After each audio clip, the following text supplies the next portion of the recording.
teman-teman semua, kembali lagi di dunia Japanese ID.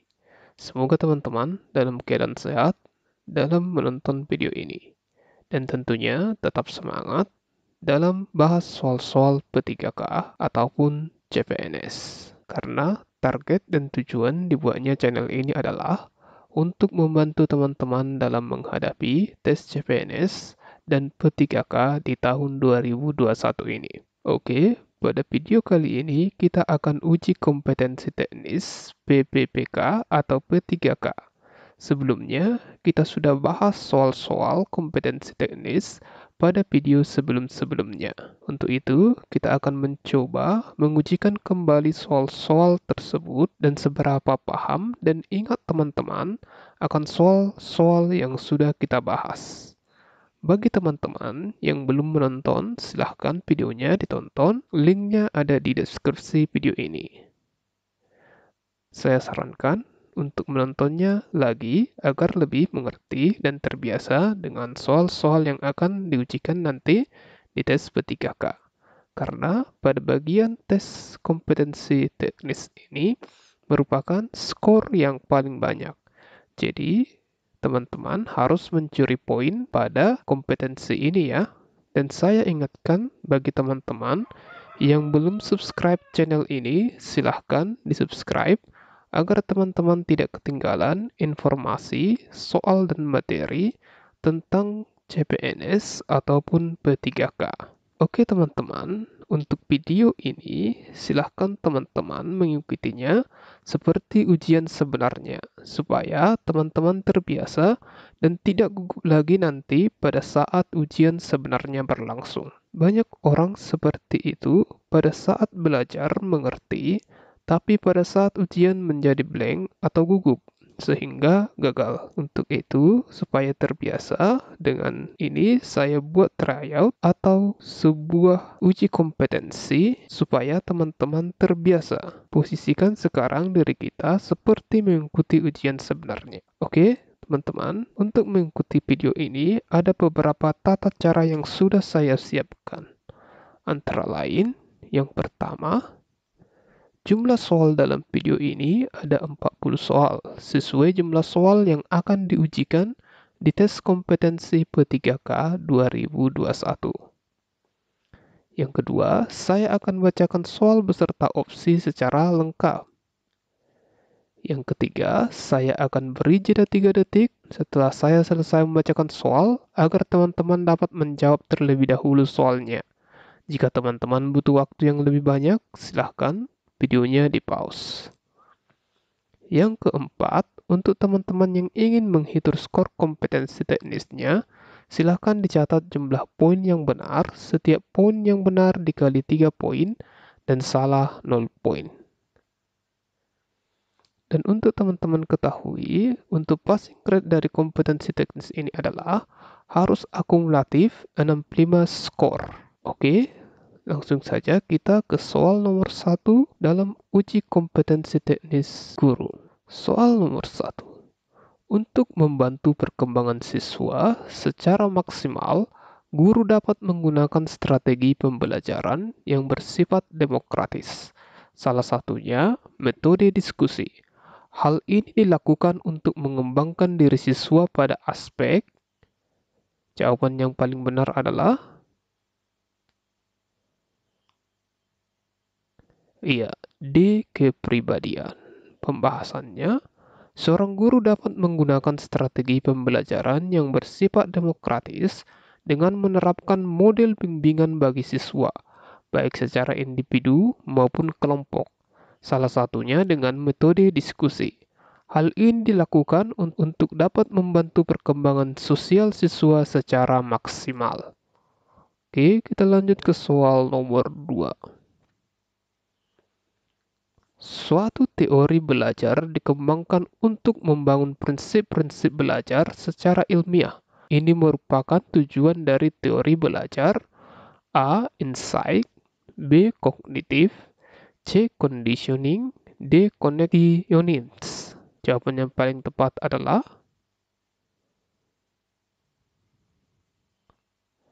ya, B. Kognitif.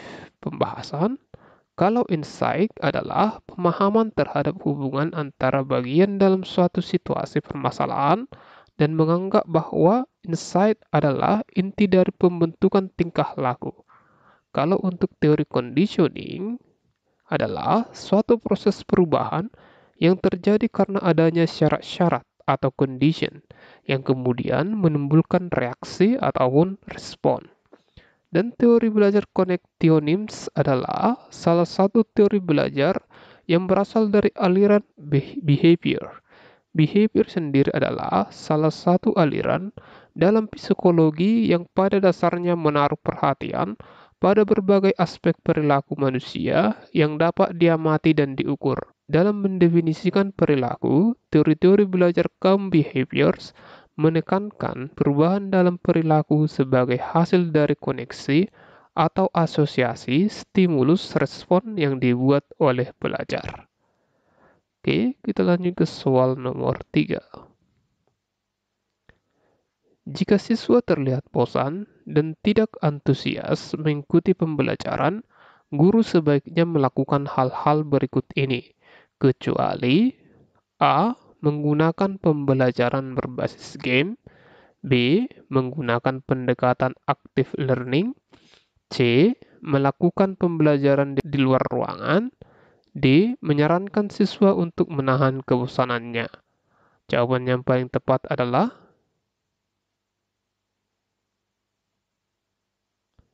D. Menyarankan siswa untuk menahan kebosanannya. Karena kecuali pembahasan, salah satu hal yang dapat dilakukan guru untuk mengatasi kebosanan dan ketidakantusiasan siswa dalam pembelajaran adalah dengan menggunakan variasi strategi pembelajaran.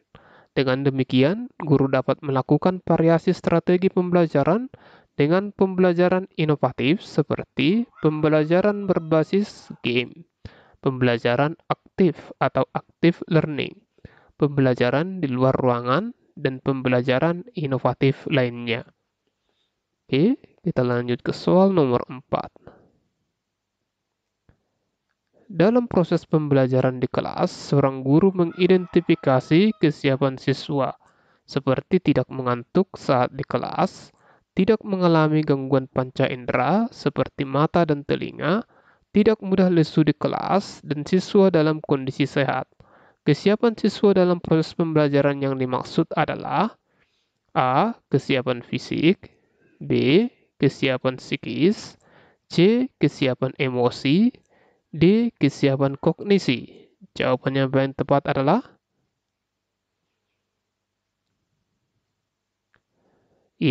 A. Kesiapan fisik. Pembahasan. Bagi guru, mengetahui kesiapan siswa dalam proses pembelajaran merupakan hal yang sangat penting. Hal ini dilakukan agar guru dapat memberikan tindak lanjut atau saran tertentu untuk mempersiapkan kondisi siswa dalam proses pembelajaran. Identifikasi kesiapan siswa yang ditandai dengan siswa tidak mengantuk saat di kelas, siswa tidak mengalami gangguan panca indera seperti mata dan telinga, siswa tidak mudah lesu di kelas, dan siswa dalam kondisi sehat merupakan bagian kesiapan fisik siswa dalam proses pembelajaran. Oke, kita lanjut ke soal nomor 5. Menurut Piaget, ciri-ciri perkembangan intelektual siswa yang ditandai dengan kemampuan siswa dalam mengklasifikasikan objek pada tingkat dasar secara tunggal dan mencolok adalah tahap A. Sensorik motorik, B. Praoperasional, C. Operasional konkret, D. Operasional formal. Jawaban yang paling tepat adalah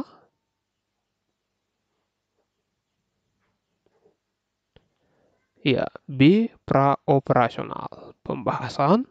Menurut Jean Piaget, tokoh psikolog ini merupakan tokoh psikologi kognitif perkembangan intelektual atau kognitif anak dan remaja atau siswa dibagi menjadi 4 tahap, yakni tahap sensorik, motorik, yaitu pada usia 0-2 tahun. Lalu tahap praoperasional, yaitu pada usia 2-7 tahun, tahap operasional konkret pada usia 7-11 tahun, dan tahap operasional formal 11-15 tahun. Ciri perkembangan intelektual siswa tahap pra-operasional meliputi 1. Self-counter yang sangat menonjol. 2. Dapat mengklasifikasikan objek pada tingkat dasar secara tunggal dan mencolok. 3. Tidak mampu memusatkan perhatian pada objek-objek yang berbeda. 4. Mampu mengumpulkan barang-barang menurut kriteria, termasuk kriteria yang benar. Dan 5. Dapat menyusun benda-benda secara berderet, tetapi tidak dapat menjelaskan perbedaan antara deretan. Oke, kita lanjut ke soal nomor 6. Ari dalam mengikuti kegiatan pembelajaran di kelas bersikap acuh tak acuh. Berikut ini yang sebaiknya dilakukan guru Ari adalah: A. Mengajak diskusi Ari secara personal untuk mencari solusi masalah. B. Mengelompokkan Ari dengan teman akrabnya. C. Memberi tugas sesuai kemampuan Ari. D. Memberikan kesempatan Ari untuk menyelesaikan masalahnya. Jawaban yang paling tepat adalah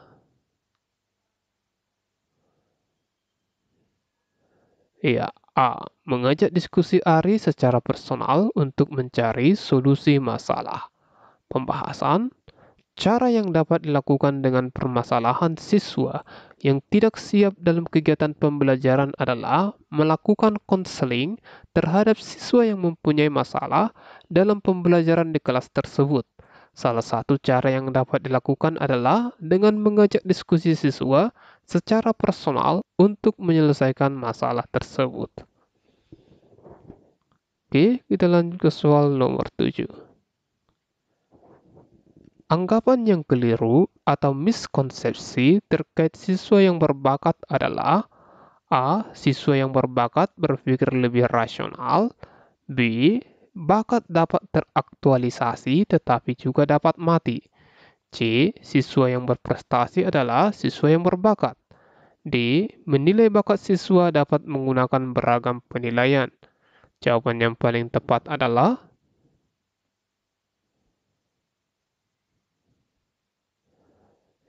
C. Siswa yang berprestasi adalah siswa yang berbakat. Pembahasan bakat merupakan potensi kemampuan siswa yang bersifat unggul. Siswa yang berpotensi ataupun yang berbakat memiliki karakteristik tertentu, utamanya antara lain cepat belajar akan hal baru, fleksibel, dan unik dalam memecahkan masalah dan menyampaikan ide, pemahaman, dan observasi yang mendalam, kegigihan dalam bekerja atau berpikir, percaya diri, dan berani mengambil risiko, terampil mengaplikasikan ke situasi yang baru, dapat berpikir abstrak dan efisien, intuisi yang tajam, dan cenderung berpikir strategis daripada prosedural. Siswa yang berbakat tidak selalu sama dengan siswa yang berprestasi. Oke, kita lanjut ke soal nomor 8. Berikut adalah cara meningkatkan kemampuan siswa dalam hal kemampuan penalaran dan berpikir. A. Memberikan stimulan siswa dengan soal penalaran tinggi. B. Membiasakan siswa dengan soal-soal yang mengasah keterampilan berhitung. C. Membiasakan siswa untuk mengingat fakta. D. Membiasakan siswa untuk menyelesaikan masalah secara prosedural. Jawaban yang paling tepat adalah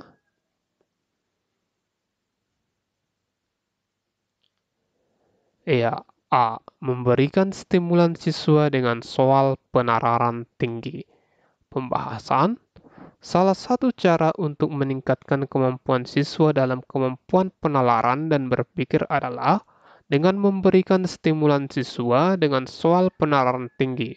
Soal penalaran tinggi merupakan salah satu soal yang mengukur kemampuan berpikir tingkat tinggi atau biasa disebut dengan soal HOTS, Higher Order Thinking Scheme. Ada juga yang menyebutnya dengan soal non-rutin atau non-rutin problem. Merupakan soal yang tidak dapat diselesaikan dengan menggunakan prosedur penyelesaian soal biasa. Biasanya, soal penalaran tinggi merupakan soal pemecahan masalah. Oke, kita lanjut ke soal nomor 9. Berikut ini merupakan cara yang dapat dilakukan guru untuk mencegah terjadinya tindakan amoral di kalangan siswa SMP, kecuali A. Guru terus menumbuhkan sertifikasi siswa. B. Guru menanamkan nilai-nilai keagamaan yang melarang tindakan amoral. C. Guru memberikan penjelasan kepada siswa akibat tindakan amoral. D. Guru menjelaskan dampak tindakan amoral bagi siswa, keluarga, dan masyarakat. Jawaban yang paling tepat adalah ya, A. Guru menumbuhkan sertifikasi siswa. Pembahasan, guru dapat melakukan kegiatan preventif dalam mengatasi terjadinya tindakan amoral di kalangan siswa. Antara lain, guru menanamkan nilai-nilai keagamaan yang melarang tindakan amoral. Guru memberikan penjelasan kepada siswa akibat tindakan amoral. Dan guru menjelaskan dampak tindakan amoral bagi siswa, keluarga, dan masyarakat. Oke, kita lanjut ke soal nomor 10.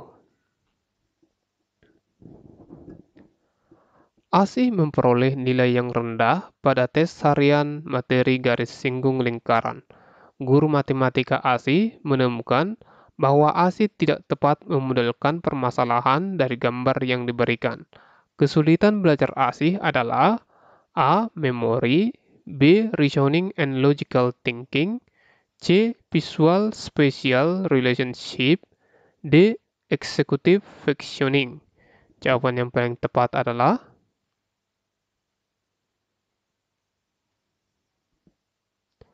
ya, C. Visual spatial relationship.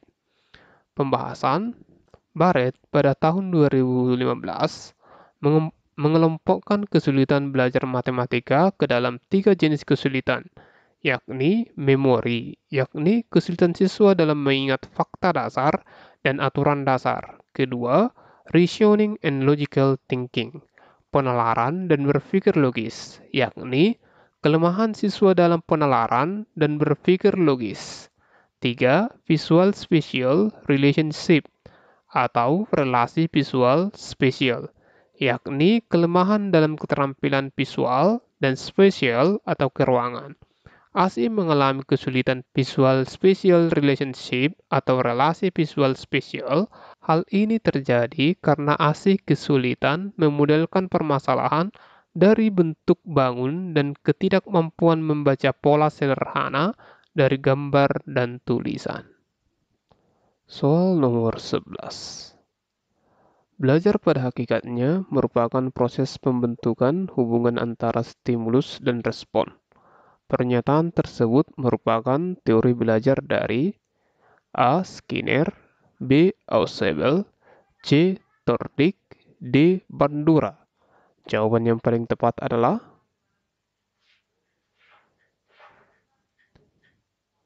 ya, C. Thorndike.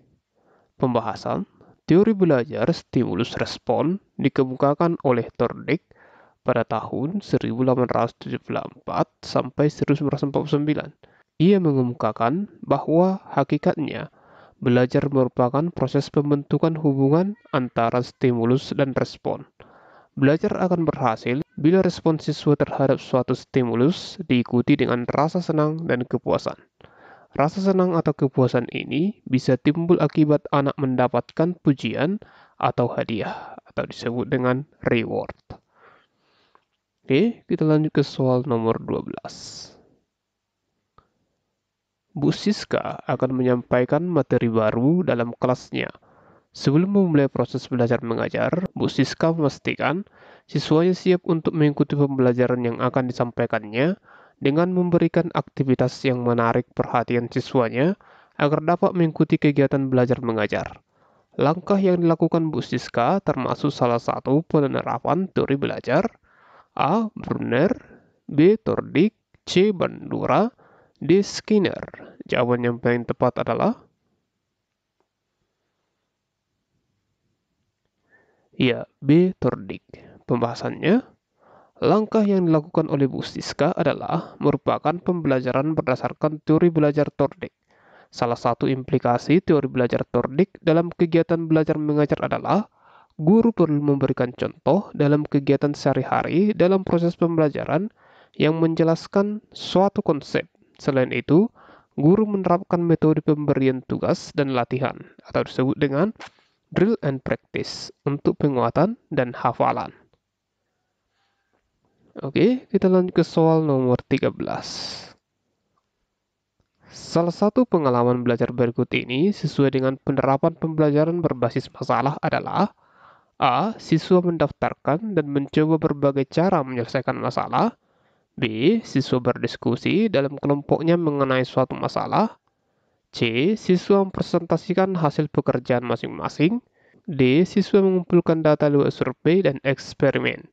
Jawaban yang paling tepat adalah ya, A. Siswa mendaftarkan dan mencoba berbagai cara menyelesaikan masalah. Pembahasan, pembelajaran berbasis masalah atau problem-based learning adalah model pembelajaran yang dirancang agar siswa mendapat pengetahuan penting yang membuat mereka mahir dalam memecahkan masalah. Salah satu pengalaman belajar yang diperoleh dengan pembelajaran berbasis masalah yakni siswa dapat mempunyai pengalaman dalam mendaftarkan dan mencoba berbagai cara menyelesaikan masalah secara mandiri maupun berkelompok. Oke, kita lanjut ke soal nomor 14. Konsep penting dalam teori belajar Vygotsky adalah A. Scaffolding dan conditioning, B. Scaffolding dan Zone of Proximal Development atau ZPD, C. Zone of Proximal Development, Low Effect, dan Scaffolding, D. Reinforcements dan Punishment. Jawaban yang paling tepat adalah ya, B. Scaffolding dan Zone of Proximal Development atau ZVD. Pembahasan, konsep penting dalam teori belajar dari Vygotsky adalah zona pengembangan proksimal atau zone of proximal development dan topangan atau dukungan dinamis scaffolding GDP adalah zona atau area di mana anak dapat berkembang secara mandiri dari apa yang bisa dicapai anak tersebut jika anak tersebut mendapatkan bantuan orang lain yang lebih kompeten. Bantuan yang bertujuan agar anak mampu mengerjakan tugas-tugas atau soal-soal yang lebih tinggi tingkat kerumitannya daripada tingkat perkembangan kognitif yang aktual dari anak yang bersangkutan disebut dengan topangan atau dukungan dinamis atau scaffolding. Oke, kita lanjut ke soal nomor 15. Klarifikasi meminta siswa memberikan alasan, meminta kesepakatan pandangan, meminta ketetapan jawaban, dan meminta jawaban yang lebih relevan adalah bagian dari A. Tujuan guru memberikan pertanyaan, B. Komponen-komponen memberi pertanyaan, C. Fungsi guru memberi pertanyaan, D. Teknik pertanyaan, pelacak yang dilakukan guru. Jawaban yang paling tepat adalah ya, D. Teknik pertanyaan pelacak yang dilakukan guru. Pembahasan, salah satu komponen keterampilan bertanya dasar dan lanjutan adalah penggunaan pertanyaan pelacak. Jika jawaban yang diberikan siswa dinilai guru benar, tetapi masih dapat ditingkatkan menjadi lebih sempurna, maka guru dapat mengajukan pertanyaan-pertanyaan pelacak kepada siswa tersebut. Teknik pertanyaan pelacak yang dapat digunakan guru diantaranya adalah klarifikasi, meminta siswa memberikan alasan, meminta kesepakatan pandangan, meminta ketetapan jawaban, meminta jawaban yang lebih relevan, meminta contoh, dan meminta jawaban yang lebih kompleks. Oke, kita lanjut ke soal nomor 16. Salah satu contoh kegiatan apersepsi dalam membuka pelajaran adalah A. Mengucap salam, B. Menanyakan siswa yang tidak masuk, C. Mengingat kembali materi sebelumnya yang terkait, D. Semua jawaban benar. Jawaban yang paling tepat adalah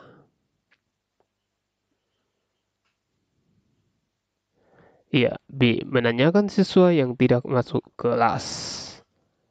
Pembahasan, dalam rencana pelaksanaan pembelajaran atau RPP, kegiatan membuka pelajaran biasanya disebut dengan pendahuluan atau kegiatan awal pembelajaran. Isinya meliputi penyampaian apersepsi, tujuan pembelajaran yang akan dilakukan, dan pemberian motivasi.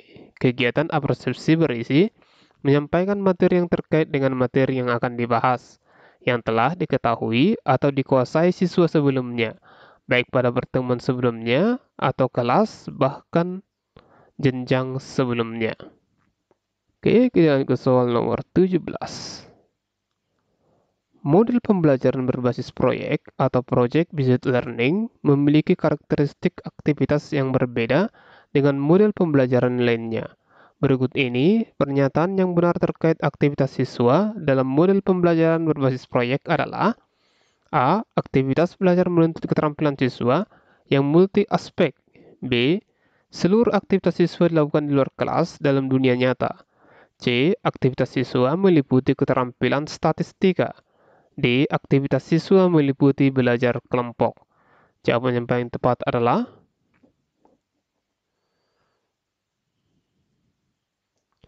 iya, A. Aktivitas belajar menuntut keterampilan siswa yang multi aspek. Pembahasan pembelajaran berbasis proyek adalah model pembelajaran yang melibatkan siswa dalam suatu kegiatan proyek yang menghasilkan suatu proyek. Aktivitas siswa dalam pembelajaran ini adalah mendesain proyeknya sendiri, menyelesaikan proyek secara berkelompok, dan mempresentasikan produk yang dibuat. Dalam mengikuti kegiatan ini, siswa dituntut mempunyai keterampilan siswa yang multi aspek. Oke, kita lanjut ke soal nomor 18. Pembelajaran yang bermakna mendorong siswa untuk lebih: A. Memahami, B. Mandiri, C. Menghargai, D. Terampil. Jawaban yang paling tepat adalah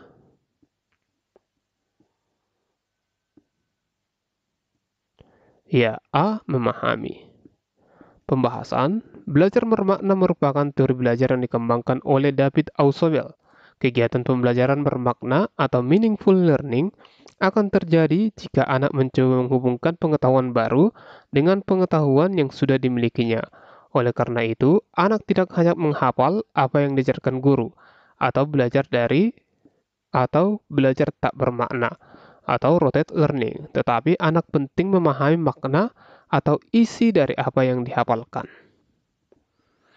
Oke, kita lanjut ke soal nomor 19.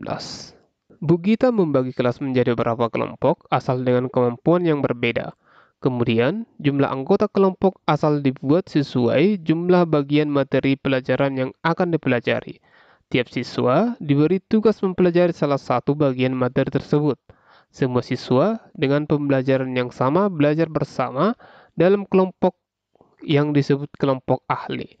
Selanjutnya, siswa dalam kelompok ahli mendiskusikan bagian materi tersebut, serta menyusun rencana teknik menyampaikan bagian materi tersebut ketika kembali kelompok asal. Bu Gita menerapkan metode pembelajaran: A. Kooperatif tipe STAD, B. Kooperatif tipe Jigsaw, C. Kooperatif tipe TAI, D. Kooperatif tipe TTW. Jawaban yang paling tepat adalah ya, kooperatif tipe STAD.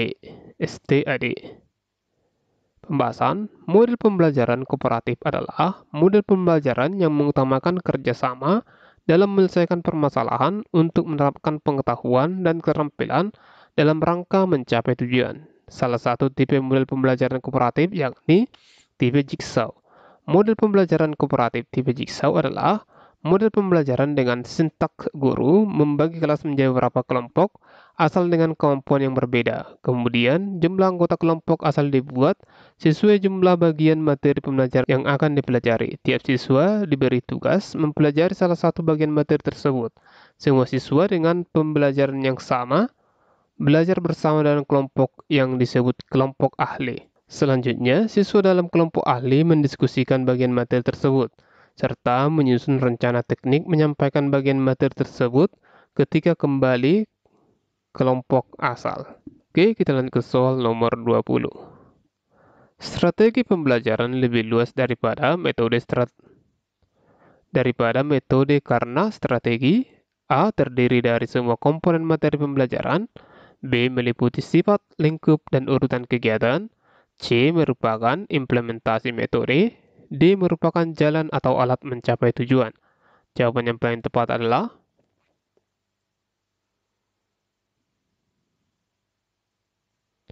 iya, B meliputi sifat, lingkup, dan urutan kegiatan. Pembahasan, strategi pembelajaran adalah suatu siasat yang digunakan oleh guru untuk mencapai tujuan pembelajaran yang di dalamnya mencakup pendekatan, metode, dan teknik pembelajaran. Strategi pembelajaran meliputi sifat, lingkup, dan urutan kegiatan pembelajaran.